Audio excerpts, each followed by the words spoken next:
Alright guys, we're back to the best game ever made now. It's your boy Enel, let's get to it. It's been a while since I've done a guide of sorts for a blade since all the main content for Xenoblade 2 has been released. But there is one guide in particular I wanted to revisit since it's the most popular video on my channel and could definitely use an upgrade. So while that video kinda works fine for showing off the power of Cutie Pie and doing an okay job at showing off the other forms, I feel like I didn't really explain how to use the character to take advantage of the best aspects of her. So as I noted in the tier list we made, which you should definitely check out if you haven't seen, Poppi Cutie Pie is pretty easily the best blade in the game, and as such we're going to focus most of the attention of the guide on her. In order to make Poppi strong, you need ether crystals for Poppi Swap, and to be quite honest, this guide is mostly aimed at post-game, so I'd probably wait until New Game Plus where you can just buy them. Tiger sucks, and Bridget works just fine for regular New Game. So for the other two forms of Poppi, pretty much the optimal way to use these two is just setting them up as support for Cutie Pie, as sad as that may sound. Their damage is extremely lacking compared to hers, and the defensive utility is usually not going to be needed. The main use you would want to use these for is Poppi Alpha for her topple art, and Poppi Cutie Pie for either her smash art or scatter shot's evasion capability. Typically, you'll only be using these two for driver combos. On occasions, you'll want to use the full driver combo with Tora himself if you're doing solo challenges or other things, as typically your allies are going to be fine covering these two stages of the driver combo. As far as scatter shot, it's basically a last resort switch in if you desperately need to not die and want to use the evasion of the move to block an attack and don't have any other form of immunity available. Typically, this is always going to be better than trying to face tank attacks with Poppi Alpha, since not getting hit at all is better than getting hit even with defenses and a shield. As far as how these two are specifically built, once again the best way to set these up is going to be as support for Cutie Pie, since she's the best blade in the game, and so this is how I'd recommend doing it. A Poppi Cutie, you're going to want to have either a muscle or a strike mod so Tora gets an additional 5% class bonus to damage, and typically you'll probably make her the opposite element to Cutie Pie with Orbender just in case you need it for chain attacks. And as far as the other skill ram slots, all of it is aimed at support for Cutie Pie, a stat boost for Tora in either Ether and Dexterity. Both of these can be bought in the Land of Challenge, and Hunter's Chemistry in the last spot to raise everyone's starting affinity so they can instantly start at full power. On Poppi Alpha, I like using a luck mod to raise the break chance of Cutie Pie, and additionally also use luck and strength boost for Tora's stat, along with a second Hunter's Chemistry. These are probably going to be the best options these two have, rather than trying to use them often in serious fights outside of driver combos and the very rare use of scattershot evasion. But most of the time, a well-built team, you'll probably just be sticking to Cutie Pie. And speaking of Cutie Pie, let's talk about her for a minute.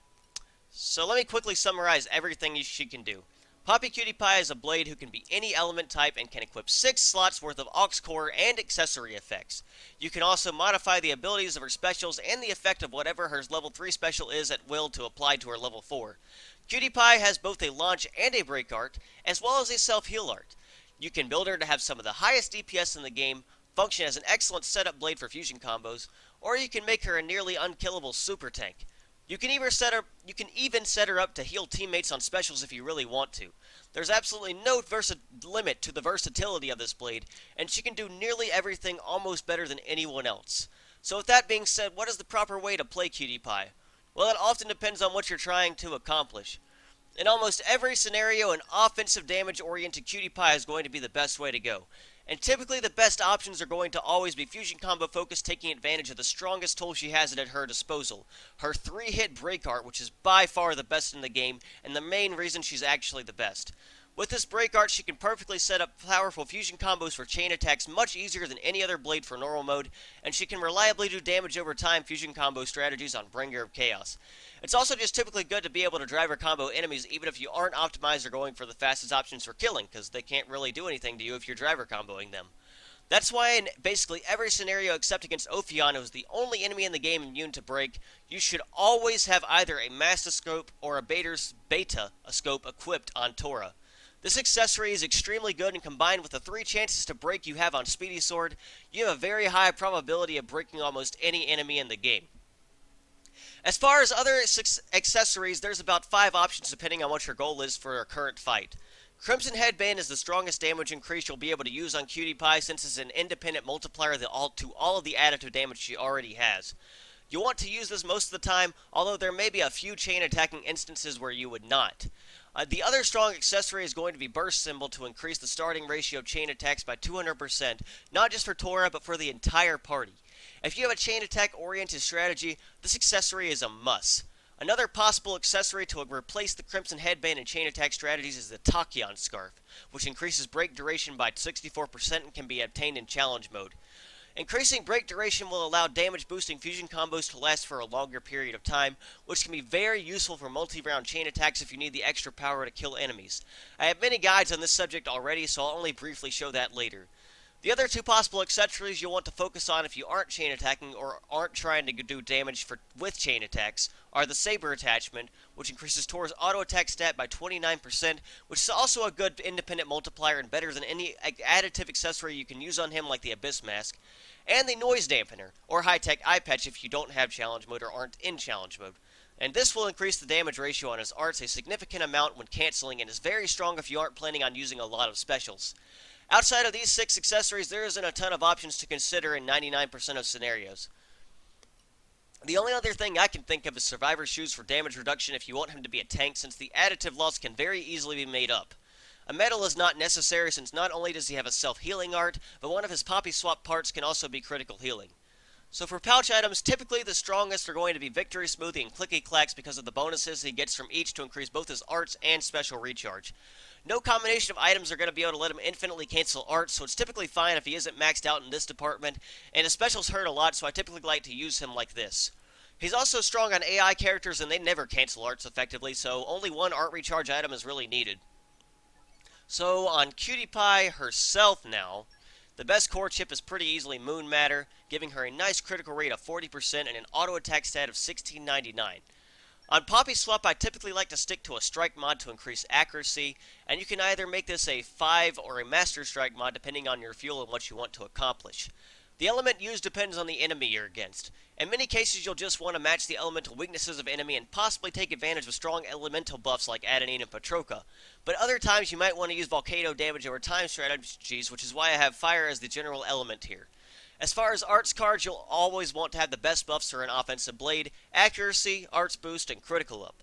The special enhancing gram is what effects you apply on your specials, and typically Vital Charge is very strong since you'll almost always have above 90% HP with healing, and you can run as low as a critical restore 1 here to save fuel and keep yourself very healthy, or if you want to, you can even remove this and rely on Steady Beam to heal instead. And if you don't plan on using a special much or it already easily hits damage cap and you don't have to max it out, you can either do what I did for my level 2 skill ram here, which is make it a level 1 Vital Charge and make it conform to fuel limitations and what you want to accomplish there. As far as specific skill ram, Pinpoint Weakness and Affinity Max Attacks are probably the 2 things I would suggest never removing. They are unconditional damage boosts that will always apply, and in the case of Pinpoint Weakness, it is a separate multiplier for critical damage from everything else, making it incredibly strong. Other high damage boosts include Challenger at 80% additive damage against higher levels, Vendetta with a 50% additive with Fuse when enemies are targeting you, and Front Attack, which is also 50% damage when enemies you're attacking from the front. Fusion Combo Up is very strong for increasing all bonus effects of fusion combos and is one of the best aux cores to keep on. And Critical Restore is pretty obvious if you want to use it to remain at full health almost all the time, and once again only the first level is required to save on fuel. Other great skill rim slots for challenge mode would include Night Vision and Sunlight Eye to ensure that you aren't missing attacks and losing DPS against higher agility enemies.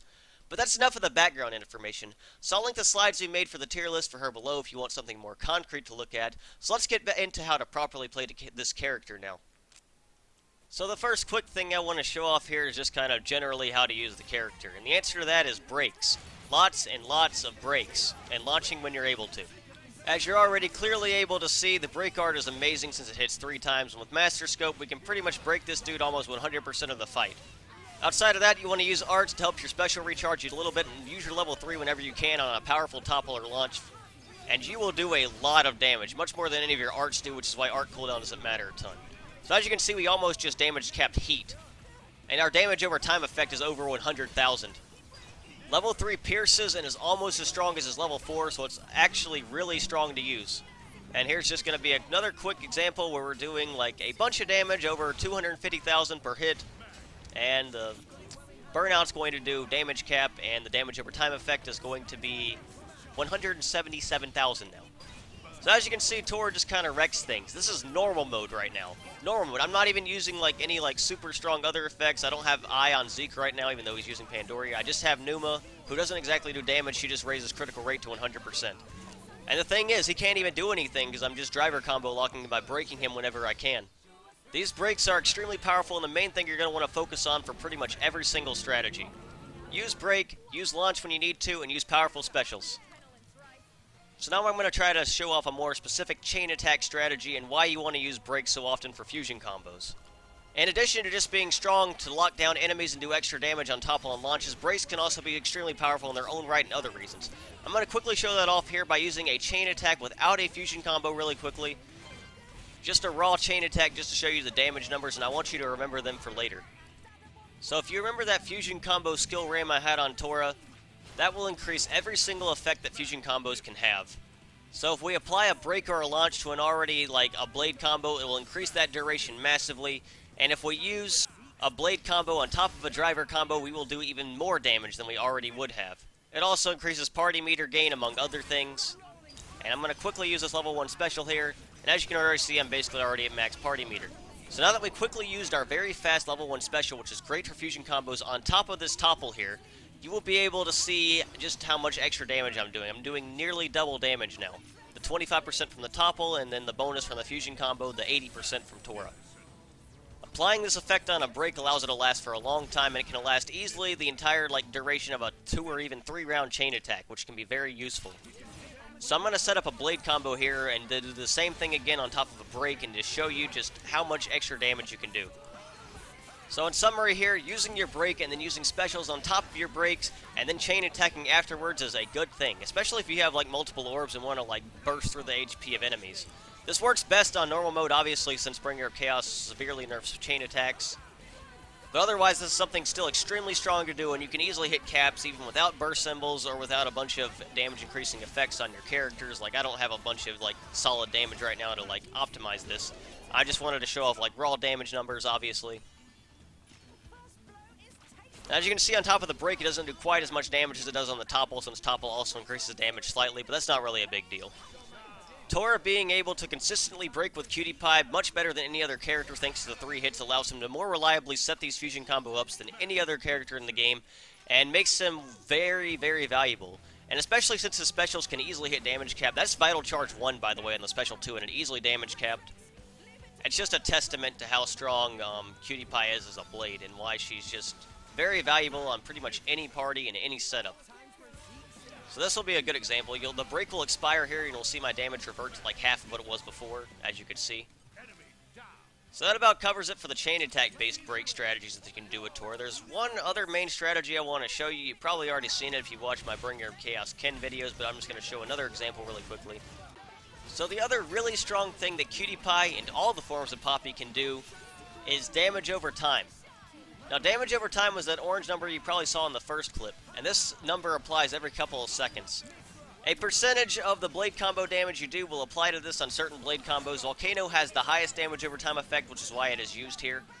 And the cool thing about this damage over time effect is that every time you use a smash, this damage over time number will be increased by a percentage of the fusion combo effect.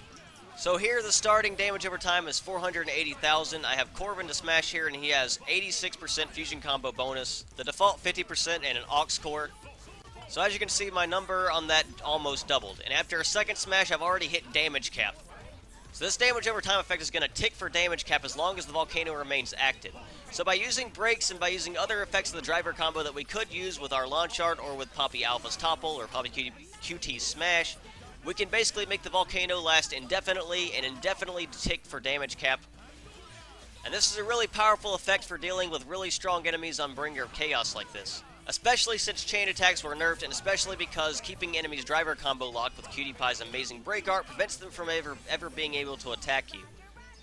Level 4 is particularly a good special for this since it freezes the topple timer, so you're guaranteed to get the maximum amount of damage off you want to on level 4.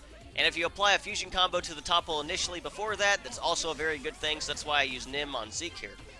So all in all, this allowed me to make very short work of this 125 million HP enemy and beat him in less than 3 minutes and 30 seconds. And I'm basically using breaks the entire time to keep him driver combo locked, which is just another testament to how powerful and stupid that art is. It's probably the best in the entire game. Understanding how to best take advantage of Poppy Cutie Pie's fusion combos, her break art, as well as her massive damage she'll have on her attacks, and maximizing that damage by using the best skill RAM and accessories can go a long way in making Cutie Pie very effective and very powerful. One final thing to keep in mind is that S plus rank Trust is also very important for damage on specials as well as auto attack, and that idea levels also make a difference in damage, 5% for every idea level that matches the element type. So make sure to max out those two with the parts you can buy in the Land of Challenge. All in all, that's probably all there is to be said about this. Cutie Pie is very powerful as long as you know how to use her. 2 stages of the driver combo into her kit, a self-heal, any element, a bunch of damage, and she's the best at fusion combos in the entire game, which are very powerful on all difficulties, really. Alright, well that covers the guide. Hope it was more useful than just me showing off a bunch of gear and some damage numbers like last time. Go destroy everything with this crazy good blade. So now it's time to show myself. Make sure to smash that subscribe button, like the video, leave a comment, all that good stuff. I'll be releasing a cool video Saturday to honor the 1-year anniversary, so please look forward to that. Follow me on Twitter if you haven't at XC_Enel. That link will be in the description. Follow me on Twitch. I can't think of anything else. More subs is actually super cool though, and I would like to eventually hit 10K so my videos are better on the YouTube algorithm. So if there's anything I actually do want, it would be that. So if you subscribe to me, then thank you, I love you. Please look forward to more content in the future as always. My semester's almost over, so I might actually have time to be more active again doing challenge mode, speedruns, possibly more guides, and even Xenoblade X stuff. With that being said, I hope you all learned something, thank you for watching, and have a wonderful day.